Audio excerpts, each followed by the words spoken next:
shine bright like a diamond.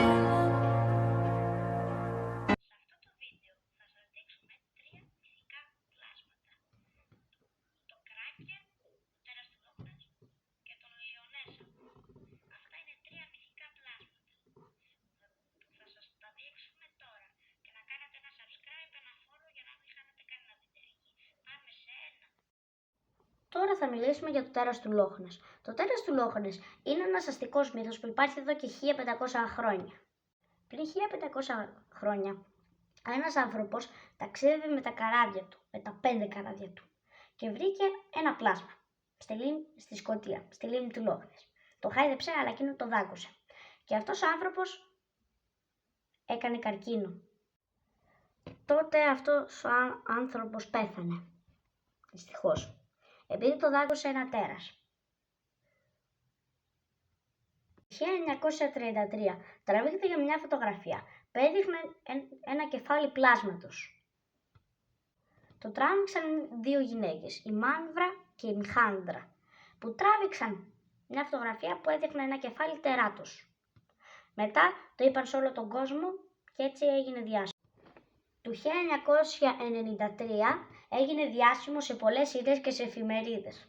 Και έτσι έγινε το τέρας του Λόχνες και ονομάζεται Νες. Μια θεωρία για το τέρας του Λόχνες λέει ότι κάθε χρόνο βάζουν έναν ελέφαντα στη Σκωτία, στη λίμνη του Λόχνες, και την προβοσκίδα του βάζουν μια μάσκα για να φαίνεται σαν τέρα. Μια άλλη θεωρία για το τέρας του Λόχνες λέει ότι το τέρας του Λόχνες δεν έχει βρεθεί πουθενά. Γιατί δεν υπάρχει. Και έτσι είναι ένας αστικός μύθος που υπάρχει εδώ και πολλούς αιώνες. Πάμε στο επόμενο. Τώρα θα πάμε στο Λιονέσαυρο. Ο Λιονέσαυρος ήταν ένα λιοντάρι. Προσέξτε. Λιοντάρι και τέρας. Ο Λιονέσαυρος ήταν ένα λιοντάρι που είχε πάνω από 3 κεφάλια και δίπλα από το κεφάλι του είχε ένα κεφάλι κατσίκας και η ουρά του ήταν ένα φίδι. Μπορείτε να το δείτε και στην εικόνα. Ο Λιονέσαυρος είναι μια μυθολογία που υπάρχει εδώ και 5.000 χρόνια γυμνασίου. Και είναι ένας αστικός μύθος όπως και το τέρας του Λόχνες.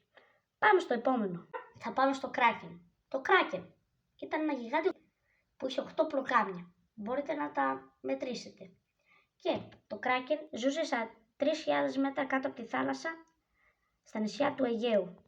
Το Κράκεν ταξίδευε κυρίως στη Νότια Αμερική, στη Νότια Ασία, στην Αφρική και στη Νότια Αφρική και στη Βόρεια Αμερική. Εκεί ταξίδευε έτσι. Όπως έλεγαν οι ναυτικοί ιστορίες τους, το Κράκεν μπορούσε να καταπιεί ακόμα και ολόκληρα καράβια με το στόμα του. Το Κράκεν δεν έμενε μόνο σε μια σπηλιά και είναι και γιγάντιο. Έμενε και σε άλλες, κυρίως στη Βόρεια Αφρική. Το Κράκεν είναι απλά ένας αστικός μύθος. Και είναι απλά ένα καλαμάρι. Όχι, προσέξτε. Υπάρχει ένα καλαμάρι που μοιάζει σαν το Κράκεν, κυρίως στα 1000 μέτρα βάθος, αλλά είναι πολλά. Δεν είναι ένα καλαμάρι μόνο τέτοιο. Υπάρχουν πολλά τέτοια καλαμάρια, αλλά είναι πιο μικρά από το Κράκεν. Και το Κράκεν ήταν μεγάλο. Τα μάτια του είχαν το μέγεθος 46 πιάτων. Προσέξτε. 46 πιάτων που το κάθε πιάτο ήταν 1 μέτρο. Δηλαδή το μάτι του ήταν 46 μέτρα. Έτσι έλεγαν οι ναυτικοί ιστορίες τους. Και ακόμα και οι ναυτικοί ιστορίες τους έλεγαν ότι μπορούσε να καταπιεί ακόμα και καράβια που ήταν χιλιόμετρα. Επειδή δεν μπορώ να χωρέσω όλα τα τέρατα σε ένα βίντεο, θα το κάνω 5 λεπτά το βιντεάκι μου. Αλλά, άμα θέλετε να κάνω κι άλλα τέτοια βιντεάκια, ή part 2, δεν ξέρω, που θα θέλετε να μιλάω για μυθολογικά τέρατα, για καινούργια τέρατα ή για παλιά τέρατα, Δεν ξέρω, θα μου απαντήσετε κάτω στα σχόλια. Και αυτά. Φεύγω τώρα. Bye! Και να κάνετε ένα follow και ένα subscribe.